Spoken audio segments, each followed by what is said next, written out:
Bismillah ar-Rahman ar-Rahim. High Commissioner Grandi, Your Excellencies, my friends. I would like to thank Switzerland and UNHCR for co-hosting this forum.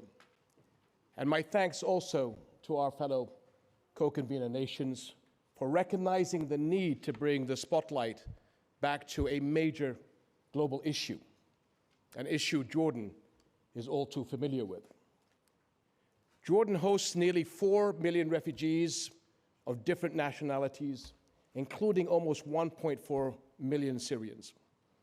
All in all, this is over a third of our 11 million population. In an increasingly volatile region, welcoming refugees has become an indelible part of Jordan's national identity. We cannot turn our backs on refugees, because that is who we are. But Jordanians have been increasingly feeling that the world is turning its backs on them as refugee hosts. As serious crises compete for international attention, the plight of refugees and their host countries has taken a back seat. But this is a lapse that the international community can ill afford. My friends, just a few months ago, I stood before the UN General Assembly and urged the world not to forget Syrian refugees.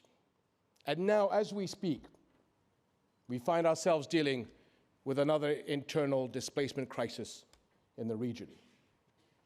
Over 1.9 million Palestinians in Gaza, many of whom are themselves refugees, have been forced to flee their homes amid a relentless bombing campaign. With all eyes on Gaza, the international community must recognize more than ever that Band-Aid solutions are no longer feasible and that global crises demand long-term responsibility sharing. Jordan is pushing for a more coordinated humanitarian response in Gaza. We are supporting the Palestinians and UNRWA in any way we can.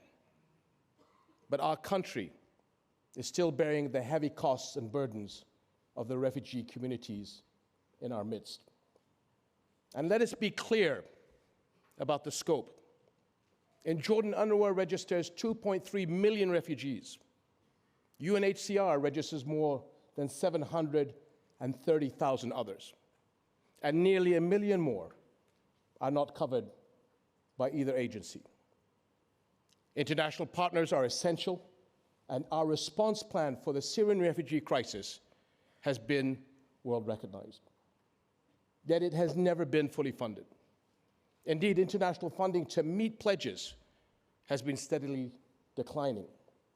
So far this year, we only received around 22% of the response plan's needs, the lowest level ever.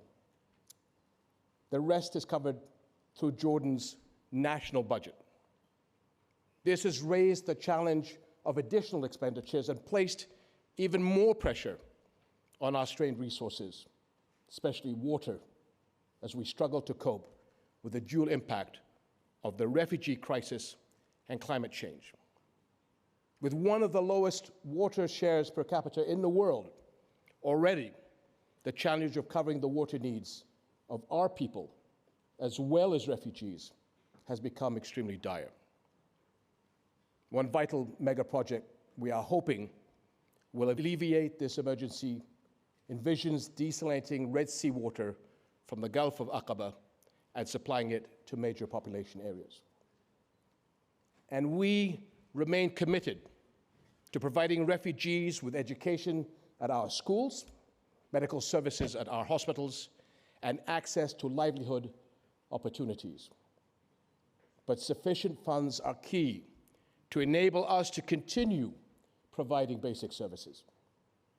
With no clear long-term commitments in flexible international funding, the vulnerability of refugees and Jordanian host communities will grow even more precarious.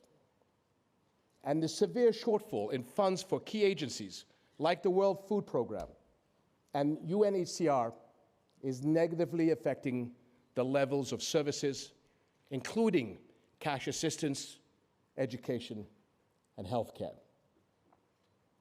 After cuts in World Food Programme assistance, the vulnerable refugees this year, a deterioration in food security and self-reliance has become a painful reality for the vast majority, with 91% now being food insecure, compared to 63% before the cuts. So my friends, for many years, we and other host community countries have been offering shelter, education, healthcare, jobs, and resources to refugees at a great cost to our own economic progress. But we recognize that this is a long-term commitment that we are undertaking on behalf of the international community. And likewise, the international community cannot resort to short-term solutions and move on to the next crisis. Jordan has often warned of the dangers of leaving a lost generation behind. Yet instead of making headway in resolving this ever-evolving and expanding refugee crisis, and even as new displacement crises emerge, we see attention waning. We cannot afford for this to continue. Our global community cannot thrive if its most vulnerable are left behind. Let's make this forum count. Thank you.